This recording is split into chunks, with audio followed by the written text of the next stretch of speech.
Welcome. You have entered the realm of 1111 Talk Radio. Your host is Simran. It's time to discover your own language with the universe. Empower yourself, broaden your mind, open your heart, and discover who you are. Now, here's your host, Simran. Welcome. It is a delight to have you here on this very powerful day in the U.S. We are all anticipating quite the day with elections happening, and my hope is that you are involved, that you are getting out to vote, that you are holding this country in the highest vision and state possible, knowing that as we allow the democratic process to proceed and we follow is the truth of our highest selves, that we support our country and our world in many ways. And how do we do that as an individual, beyond being involved in the processes at a local, community, and national or global level? I believe that one of the biggest things that we can do as human beings anywhere in the world is learn how to take care of ourselves, to focus in on what it truly means when it comes to health and well-being, to discover the powers of this body, and to allow our children and our families, those in our community, to also have an understanding to take care of themselves. Our health is our wealth. And in today's world, with so many things in the air, in the water, in our foods, with so many different types of opinions and ideas and theories about what's going on and where we're headed, it's almost necessary to truly simplify, to simplify down to the basic understanding of what we need to be our best selves in regard to our body. From this place, from this earth and ground, we then can strengthen our minds, strengthen our hearts, strengthen our advocacy and our actions out in the world. And as we do this, we have to have an understanding of what medicine is in these days and times, and what the new medicine that we are moving towards, that we're required to move towards, really encompasses. My guest today says, natural medicine emphasizes education so that people learn to take care of themselves and recognize early signs of illness and prevent the development of chronic disease. In diagnosis, the whole person is taken into consideration rather than specific symptoms alone. Each patient is considered unique in his physical, mental, emotional, social, sexual, and spiritual aspects. Therefore, there is no one-size-fits-all approach. Protocols that work well for one patient may not be appropriate for others. We are going to be diving into this conversation today around the new medicine because right now it's important to not only do this for ourselves, but to understand that it is our responsibility to support our younger generations, our children, in understanding how to best take care of their bodies. My guest today, considered to be one of the fathers of integrative medicine, Dr. Elson Haas, is an integrative family physician with over 50 years of experience in patient care. He is the founder and director of the Preventative Medical Center of Marin in Northern California, one of the very first and longest-standing integrative medical centers based in the U.S.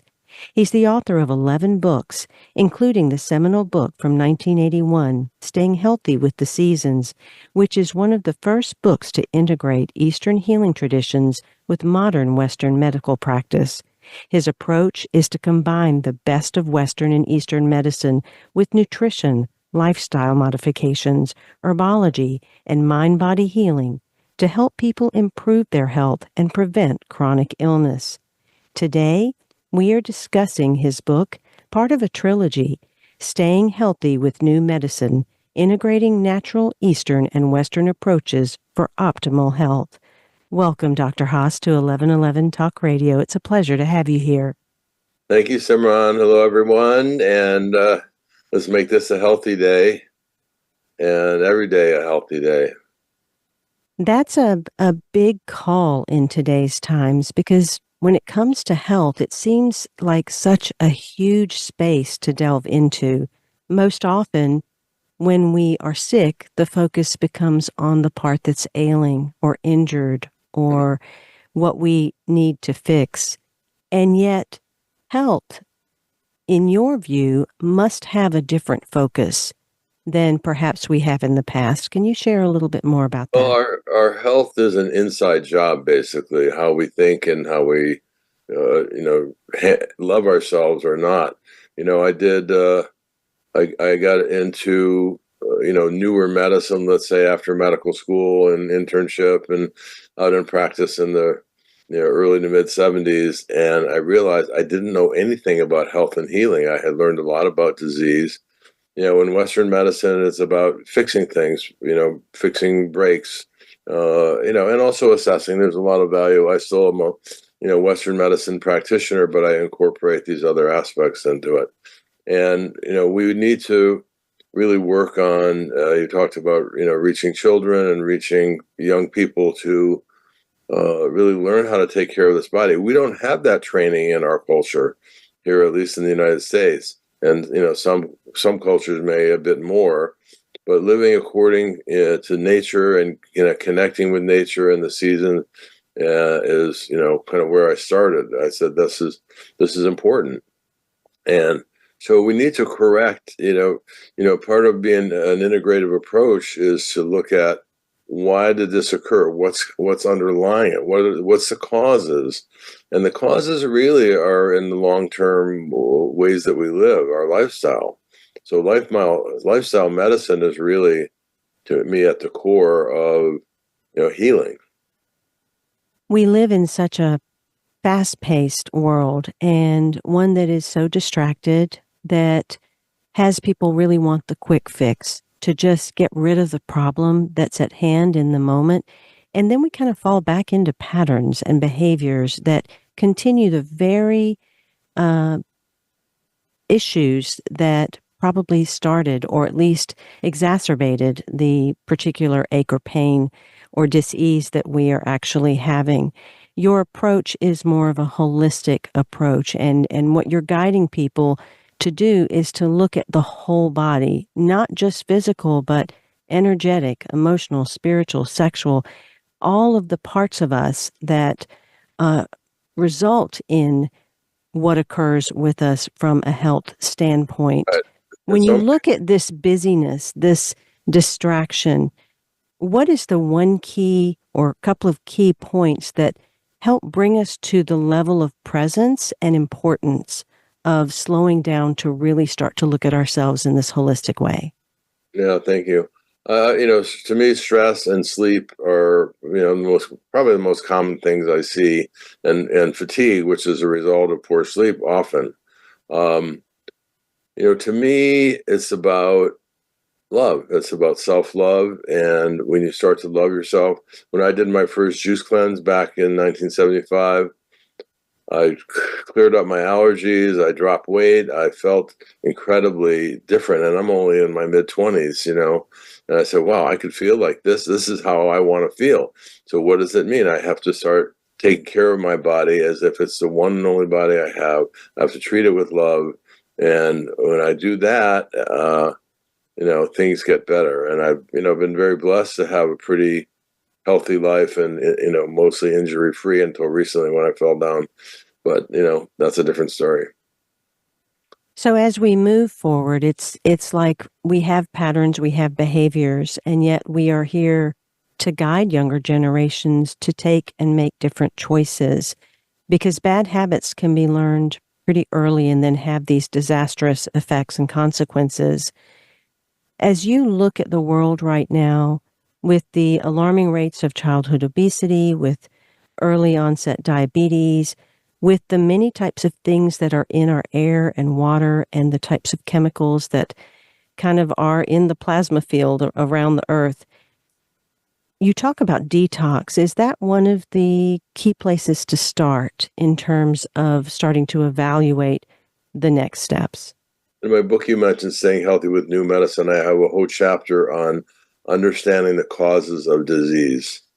And when I look at illness begins at a cellular level, and the cells don't function well when we're not getting good quality food. So we have deficiencies of vitamins, minerals, amino acids, fatty acid, and the important phytonutrient chemicals that are in wholesome food. So if we don't get all those things, our cells may not, be as greatly functional as they could be. On the other side of that is toxins. That's metals and chemicals that get into our air, food, and water, or that we put on our hair or skin, that kind of start to undermine and inflame our bodies and make it more acidic and cause, some breakdown.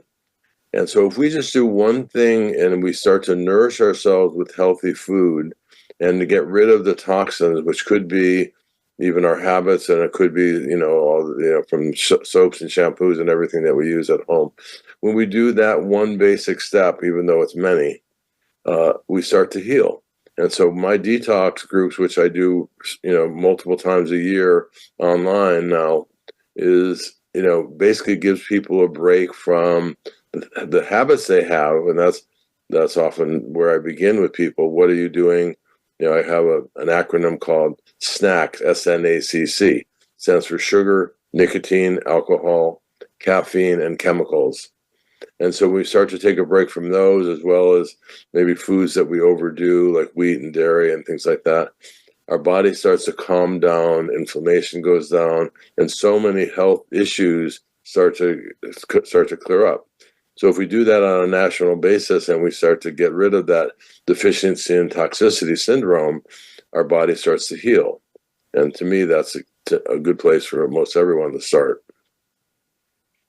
It does seem to be a really important place to begin, because we have to get rid of the gunk that's been sitting there for then the organs and the tissues to come back to a functioning level that they can.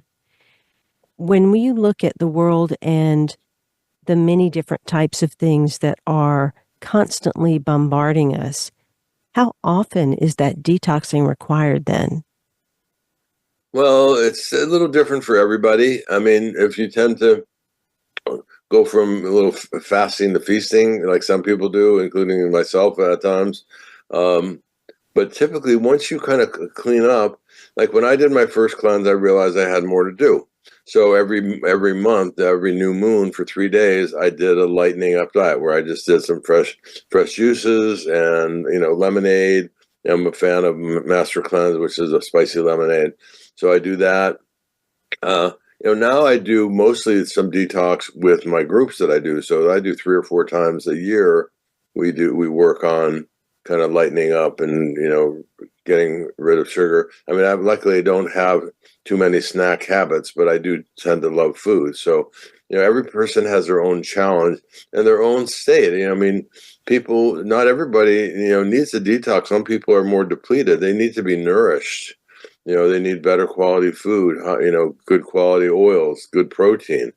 So, you have to look at that individual state. And my book, The Detox Diet, really goes into that very specifically. And, what kind of issues are you looking at? What do you need to do? And I have, multiple programs. I have the Detox Diet, which is steamed veggies and alkaline program. I have fasting. I have smoothies. So there's a lot of things that you can do. And that's what people do in my groups. They tend to find the right path for them. And I have a process where I help people self-reflect and look at it and make a commitment to what you're going to do.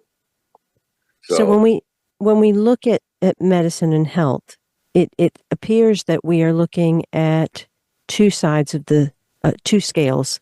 We are looking at one side that has to do with the individual and everything that they then need to be more present and responsible for. But then on the other side, there's all these outer parts to medicine. There's law, there's government, there's hospitals, there's education. There's all these other pieces that kind of are at play as well. Can you talk about some of the core concepts of the new medicine approach and how these two begin to bridge? Well, the new medicine approach is not based on, you have complaints, you go to the doctor. It's much more personal self-education and self-care. So I have a section in there, the 5 keys to staying healthy: good nutrition, regular exercise, stress management, proper sleep, and a healthy attitude. So that all comes back to the self.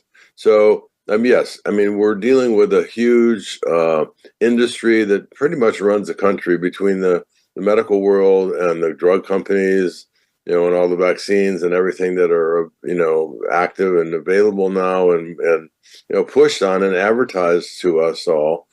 That's to me, that's secondary. Then, how do you care for yourself and look at, good diet, exercise, getting sleep, and all those other things that really are important.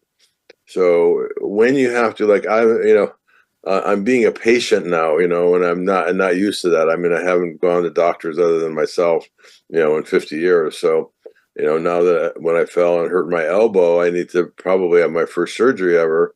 So this is kind of coming back to more personal. So I'm plugged into the system a bit more, and I have to know, okay, all right, what drugs are they gonna give me when I'm in there? What I'm gonna be in an outpatient surgery center. What are my concerns there? So I mean, I coach patients all the time, because I still am a very active practitioner. But I'm dealing with that world now, and it's a little bit, it's stressful, because you don't know what happens. You don't know what they're gonna throw at you next. So it's, that makes it a little scary for people. So I've done my best to coach people and support people, through that system.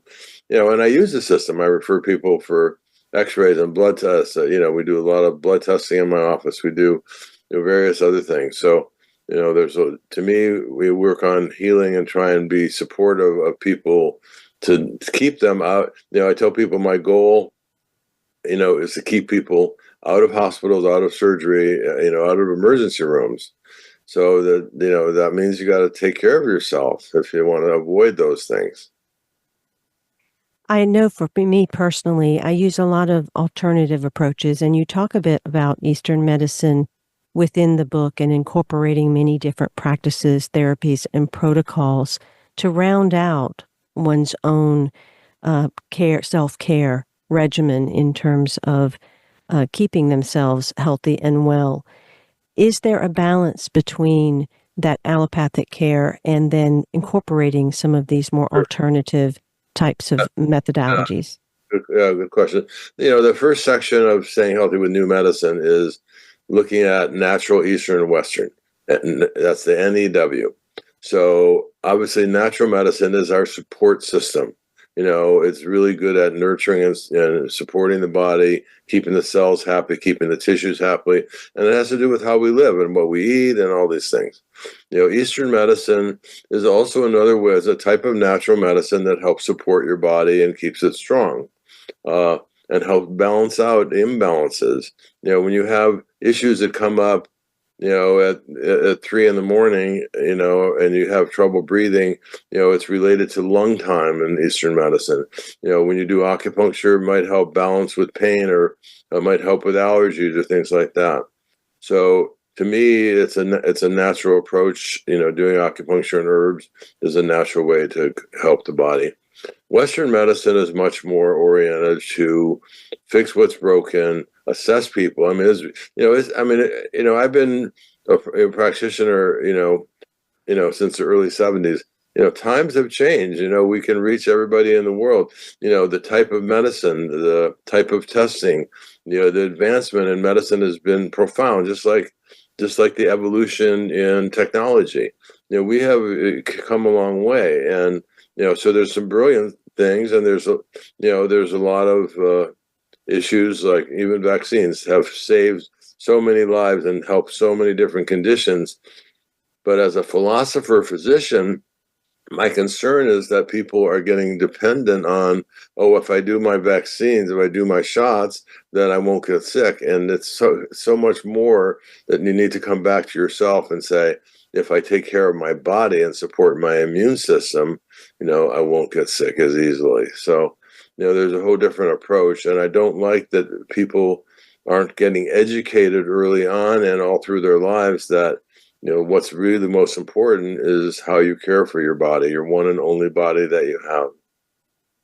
Is one of the basic foundations when it comes to our health and well-being a lack of grounding in self-care, self-love, self-value? Because it seems that to take the time to become educated or to explore different methodologies that might alleviate stress or support a particular issue that is taking place before it gets to the point where that fix-it solution right away has to be taken is necessary.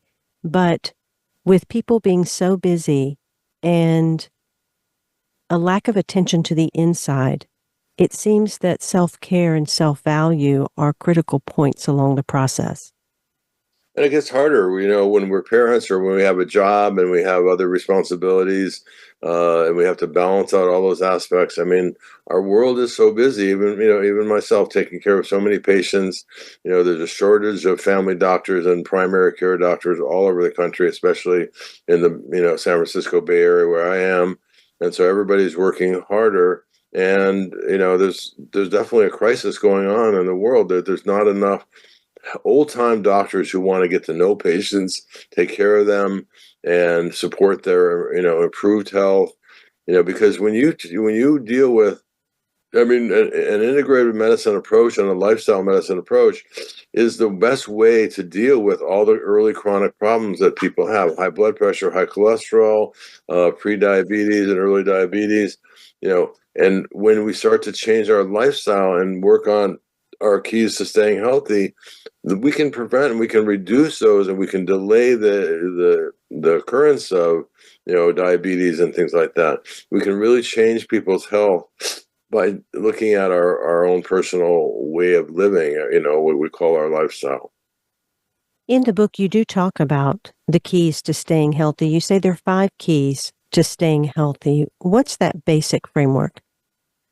Well, it's just basically this common sense about how do you take care of the human body. We're not given a manual when we're born or early on that says here's how you take care of the body. We should.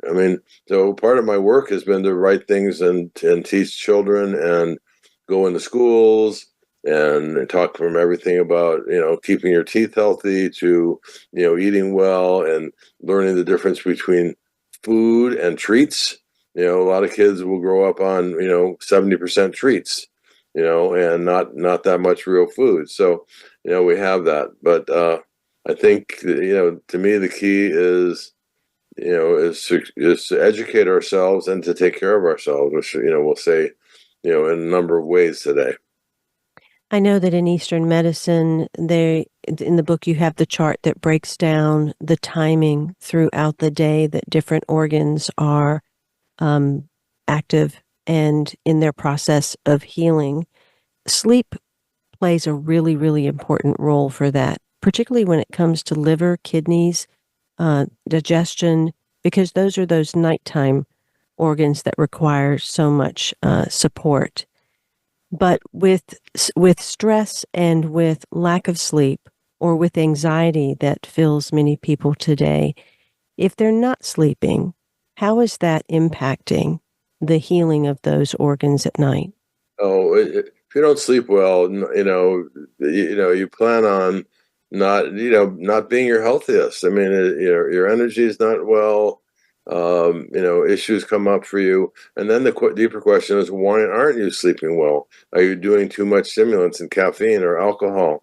Are you doing nicotine or cannabis? What's in the way of you sleeping well? Usually it's just overactivity and stress and mental chaos, So to me, sleep is one of the more important things that I talk to people daily of practice. I have on my YouTube channel a video called Healing Sleep.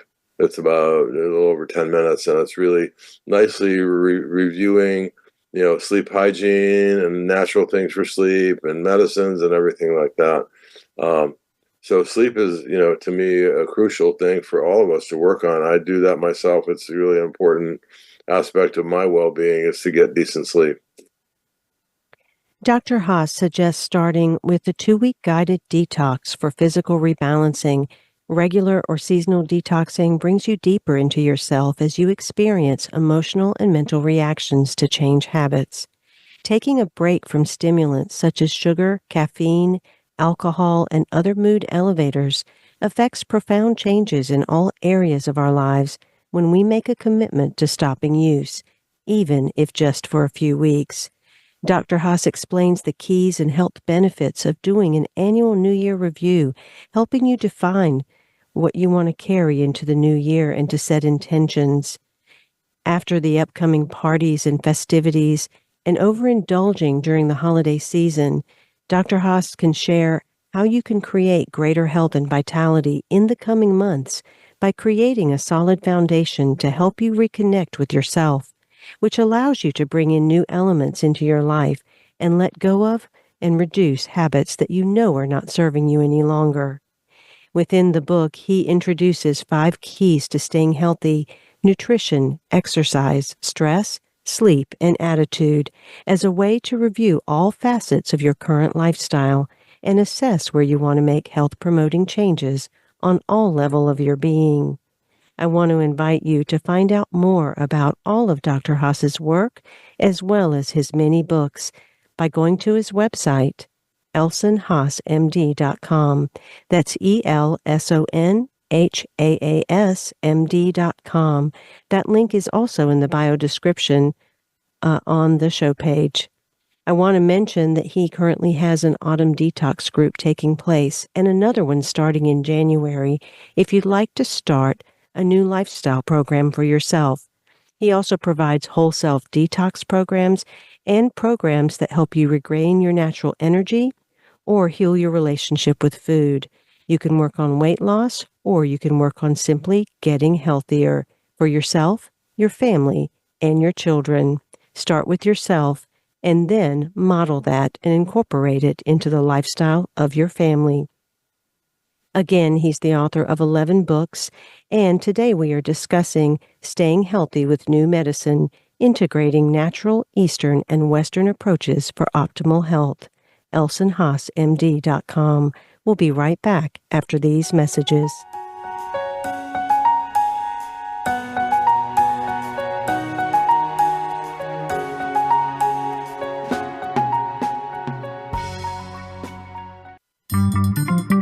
Voice America is on LinkedIn. Connect with us today. Do you want more?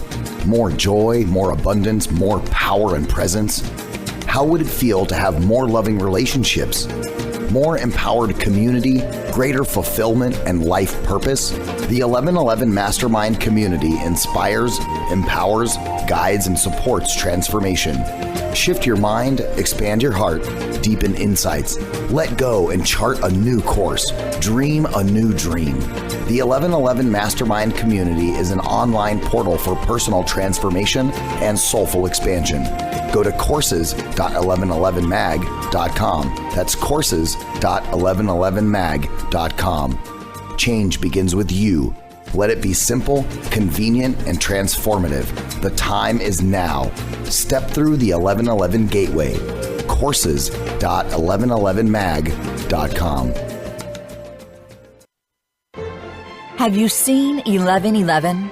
Do you wonder why certain numbers keep showing up in your life? 11, 111, 22, 33, 444. People all over the world are seeing 1111 and learning the language of universal communication. Subscribe to 1111 Magazine today. www.1111mag.com. 1111 Magazine is a bi-monthly print publication that offers a rich, multi-sensory experience. As you engage with experts and topics of consciousness, become enlightened, empowered, and energized, so you live a passionate and authentic life of conscious choices. 1111 Magazine, a daily staple for lifting the mindset, discovering the heart, and stepping into conscious living. 1111 Magazine. Order now at www.1111mag.com. 1111mag.com.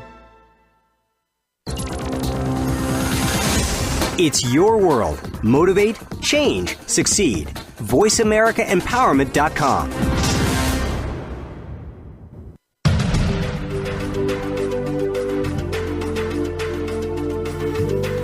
You are listening to 1111 Talk Radio. Simran is an award-winning author, publisher of 1111 Magazine, powerful speaker of wisdom, and a life mentor.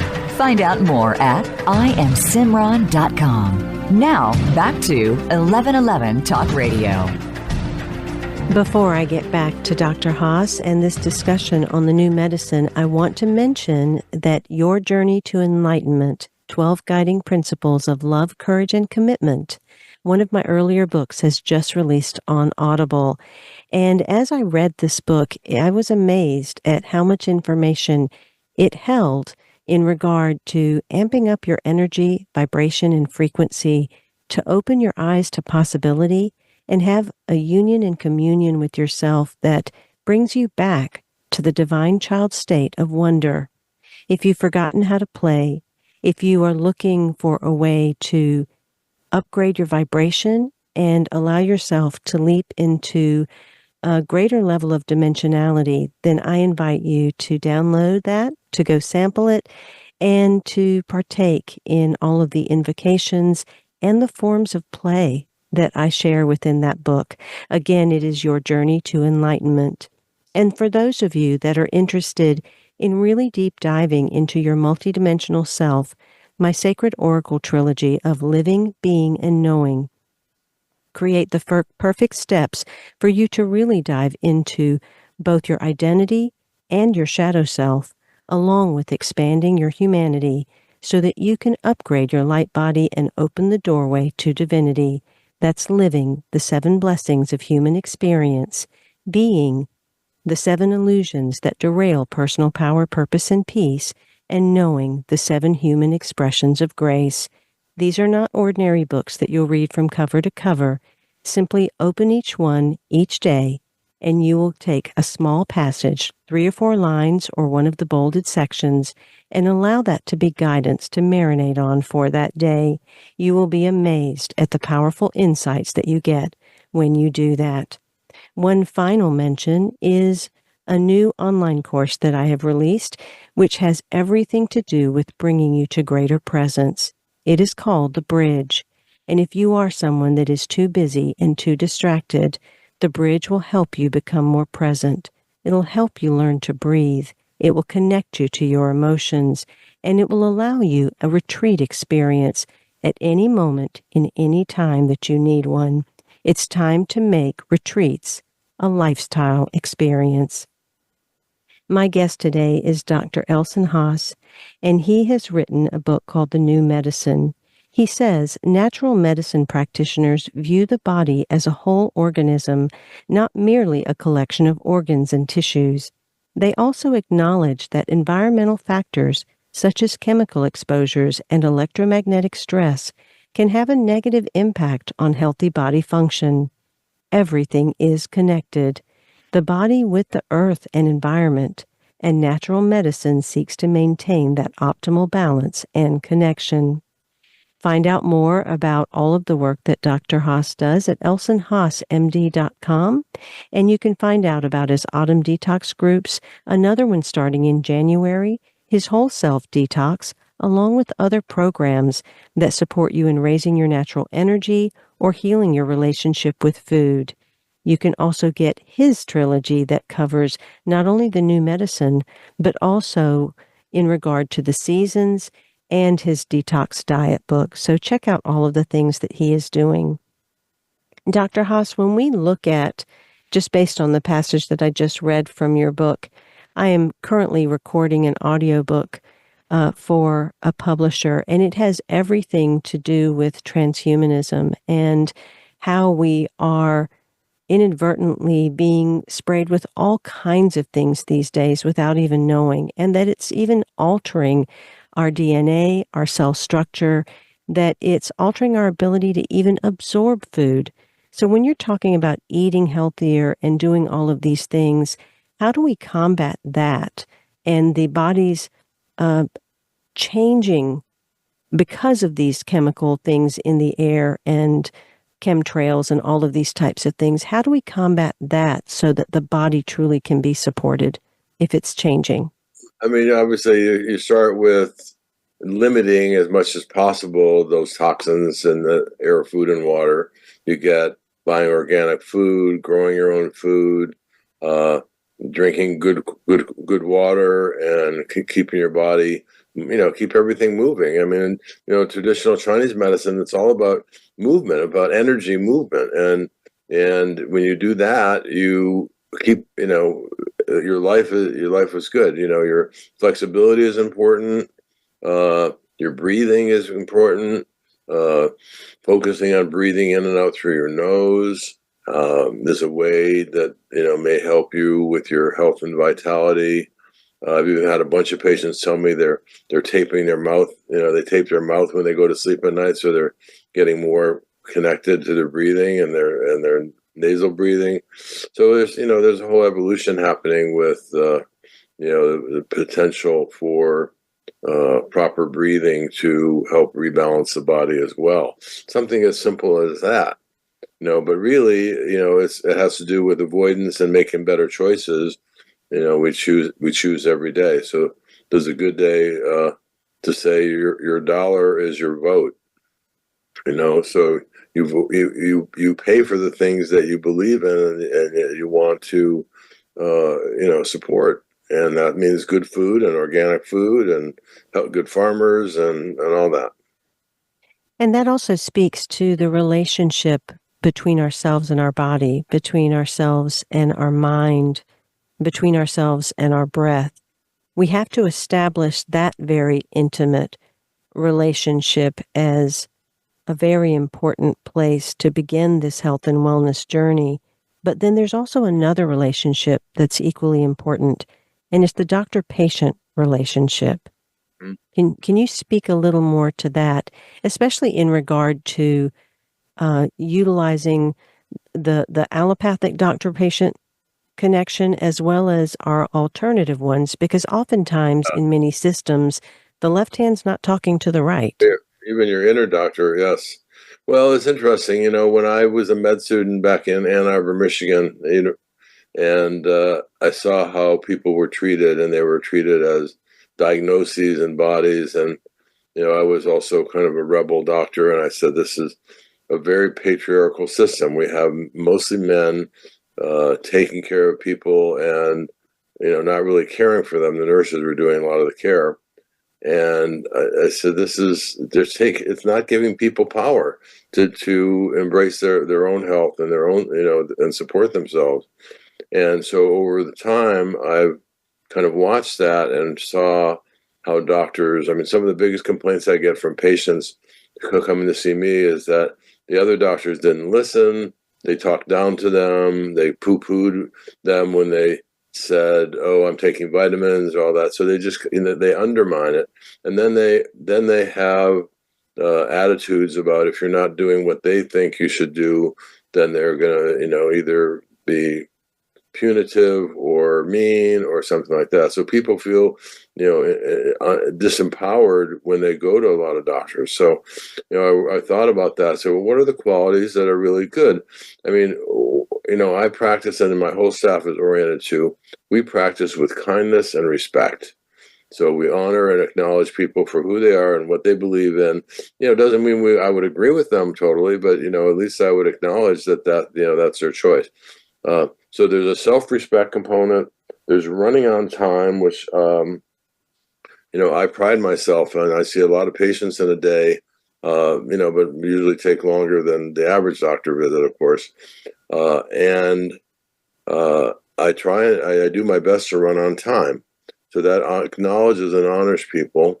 It's like you have a similar attitude, you have similar beliefs. Your best doctors are going to be ones who have a similar kind of philosophy of life, belief system, medical understanding, as you do.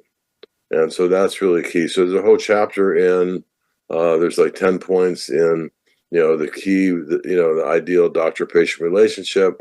I also wrote a section called the Patient's Bill of Rights. So your right to, really understand your options and be honored as a person. And then there's also a doctor's Bill of Rights. So people have to understand from a doctor's point of view that they're humans too, and they need to be treated properly. And, they need, anyway, there's a whole lot of information on all that. When ancient times were there, or in lots of tribal spaces, there was always that sacredness between the healer and the member of the community. And that really created a different type of atmosphere when it came to healing and wellness. There was a definite trust that was exhibited. And even that trust probably helped from a mental standpoint of believing that healing was possible. I think in today's world, there is a bit of a lack of trust when it comes to um, certain doctors or certain procedures, or even Yeah. just the way of healthcare in the world at this time. How is it best to regain that level of safety and trust? Well, we went from the old days when the doctors were healers. They were holy people. They were spiritually oriented. And then, technology came into view, and now, the doctors are more the technology people. And, I mean, when you go from, kind of the mechanical side where you fix broken bones and things like that. And that's where Western medicine shines and is in trauma and care and infectious disease and things like that. But again, how do those things occur? And that's where you have to kind of kind of get underneath it a bit and help in that healing. But yeah, we need to go back to a little bit more of the healer, and that's what I'm looking for. In my practice, it's hard. There's a shortage of doctors, as we mentioned, and looking for a doctor who just doesn't want to, do a 5-minute visit and prescribe a pill, but really wants to get to know who people are. My health history questionnaire that I have in the back of my Staying Healthy with the Seasons book, it's 5 pages. It's all about, all your medical information, but then also what do you eat? How much coffee do you drink a day? How much alcohol? All the tedious aspects of our different lifestyles. So, there's a couple hundred questions in there, and I have all my new patients fill that out. Not everybody likes filling out paperwork, but it's important so that when I see that person as a new patient, I get a pretty quick sense of who they are and what their issues are, at a much deeper level than if I had to, spend the whole time interviewing them. So to me, there's good things for you to reflect on and to assess your health.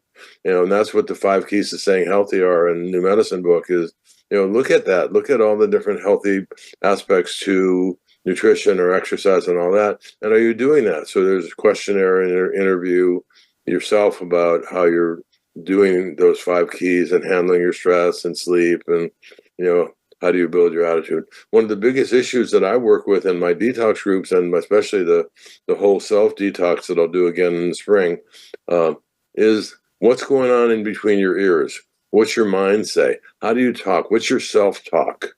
How do you particularly undermine your health and your heart? Do you cut yourself down? Can you really embrace your well-being? Can you alter the way your brain is thinking? Even if you're just thinking, like I've been very cautious the last years as I'm getting older, that, okay, be careful where you're stepping. Make sure you're walking, you're lifting your feet up, and can you, just avoid falling? But I keep picturing, well, if I fell, would I roll? And then, I just had really my worst injury in my life. It just on my left elbow, just because I fell. I was in Mexico with, family fun. And I just caught the tip of my sandal on a little 1/4-inch ledge of, cement, on a cobblestone street, and I went right down and hit my elbow. So even though I've been paying attention, I think my mind was worried about falling. And I talk, because I see so many elder patients who have fallen, and it really, takes them, out of the game for a bit. And I've had to really pay attention to that more. And now I'm even ever more attentive to it, because every time I'm getting up and walking, okay, where are your feet? Where's your head? Because, I just wrote an article. It's on my website. It's called Healthy Walking and Avoiding Falls. So I had, everything that comes up, I have to write about, of course. So.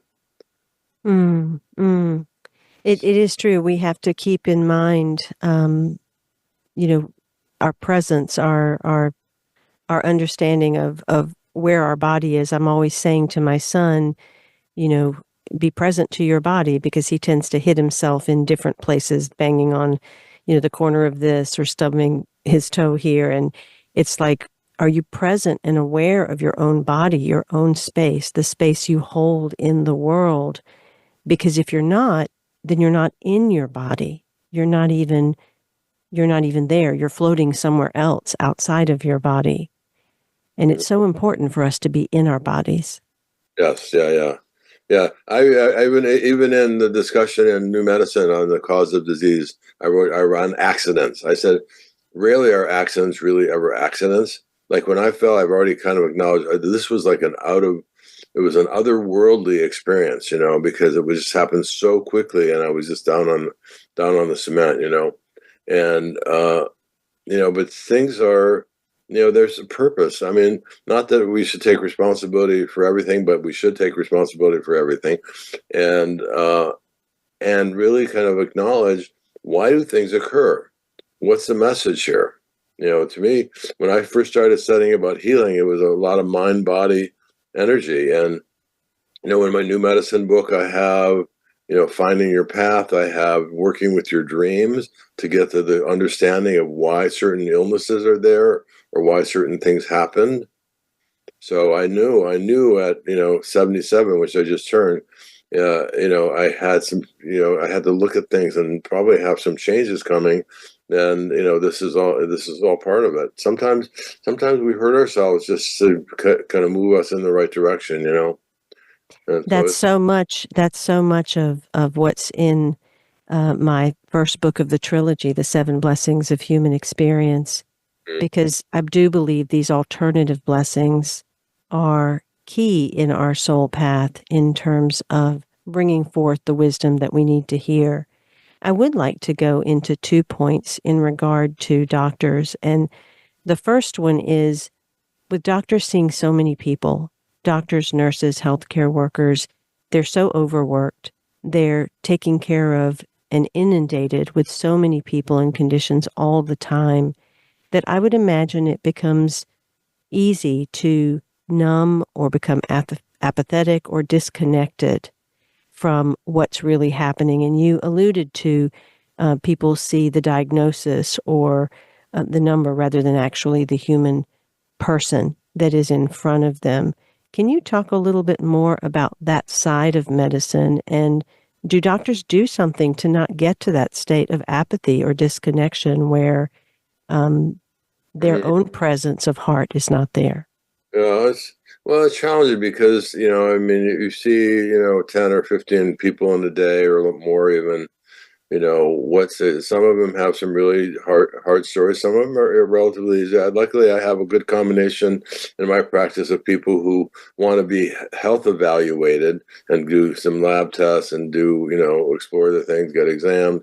And then you have people who have really chronic issues or on pain medicines. They're, they have, because I'm a family doctor, so I see all ages and with all kinds of issues. And that's one of the fun things is I don't know what I'm going to see. Like today, I'm going to be going to the office and, and see some people, and I don't know what it's going to be like because I don't screen it ahead. I'm just going to say, okay, what's this day about? And I used to at the end of workday say, okay, what was the energy of the day? What was the color of the day? What was the, disease of the day? And I just used to reflect on that because, you and I both know that the cosmic reality is all interconnected, so things aren't separate from your own learning and your own message. Clarify, you have a little question to go deeper in that?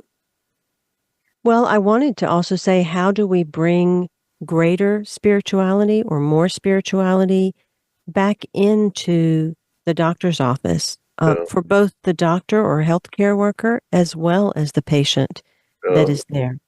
Yeah, that's, partly an individual thing. Some people that work in the profession are still, truly spiritual, and but it's harder in the practice that's very, dogmatic, and you have this person with that problem, and especially as you see specialists, they're dealing all with, elbows or backs or hormones or whatever it might be. So it's challenging. But I think this spiritual interconnectedness and the emotional, mental, physical, dynamics are individual, and each person carries, that energy with them. So, people are being looked at and they're being engaged with, and you look at them. That's why I don't like to work on the computer when I'm with patients. I want to look at them. I want to talk with them. I might have to write some notes, but, I'm still old school in that way, is that I don't really want to do everything on the computer. I write enough that I'm on the computer most of the time. I'm not in the office. So, but I think it really, Simran, has to do with, the individual connection. When you find a practitioner, there's a whole section in New Medicine on finding the right practitioner for you. That's got to be someone that you align with, that has a similar belief system that, you feel good about, and you feel good in their presence. You feel healing energy. You feel care, and that's really where we want, medicine to go. And is that relationship with the doctor one that we should have in a way that we connect with our physician even when we're not sick, so that we can maintain health? Well, that's the idea of the traditional Chinese medicine. For years, I had what I called, a barefoot doctor's process, where I would, charge a reasonable fee for the year and see people and do an assessment on them, and then come up with a plan. And then every season, I would see them and kind of help them attune to that season. And that's what my Staying Healthy with the Seasons book, which we'll talk about in the future, it guides people get back to nature, understand the rhythm of the universe, and connect with that. And the more you connect with the natural flow, the better you're going to be. Now, we are approaching the holiday season, and usually that is a time when there can be all kinds of eating, gathering together, drinking, overindulging. And then there tends to be, following that, the new year, where people then decide, okay, now I'm going to get things in order. Can you advise us on maybe a healthier way to approach the holidays and then move into the detox? Yeah, that's why I did my detox right before what I call the sugar season, starting with Halloween all the way through November and December and into January. It's just all about willpower and habits, and kind of organizing yourself. Can you have a simple treat? Can you not get too carried away? Can you embrace good food first? If you go to a party, you just have to watch your levels. So there's no magic way to, control those other than from within. And so if you write down a plan, I find that people write down things. If you write down a plan, when I go to this party, I'm going to eat vegetables first. Or if they say there's a potluck, or I'm going to have one drink, I'm going to eat a salad or vegetables first, and then one cookie or two cookies, whatever it is. So you have to just figure that out for yourself. And that's for the individual, living. I mean, you have to do that every day. The choices you make are what really, what I say, one of my messages in medicine is how we look and feel is based primarily on how we live.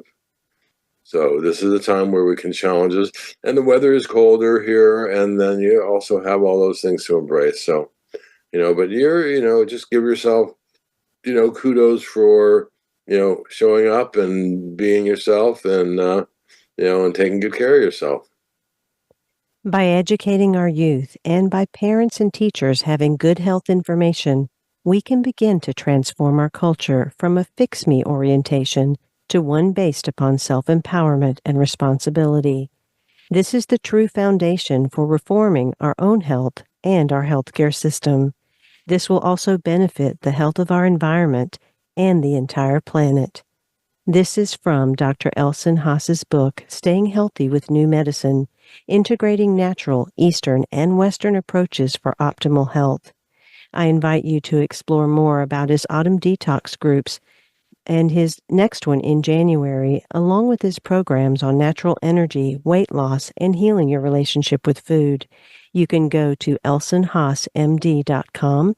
That link is in the bio description as well, and find out more about all of his books, all of his work, and everything that he is sharing through his blog and any other shows that he appears on.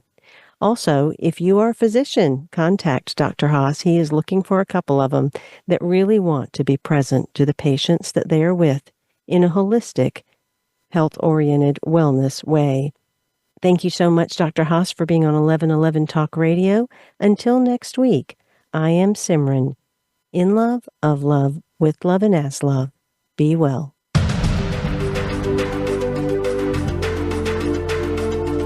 Thank you for opening your mind to a new reality, your heart to greater compassion, and your experience of aliveness with 1111 Talk Radio. Join host Simran next Tuesday at 8 a.m. Pacific, 11 a.m. Eastern Time to step through the gateway of conscious living here on the Voice America Empowerment Channel. Remember, you are not on the journey. You are the journey.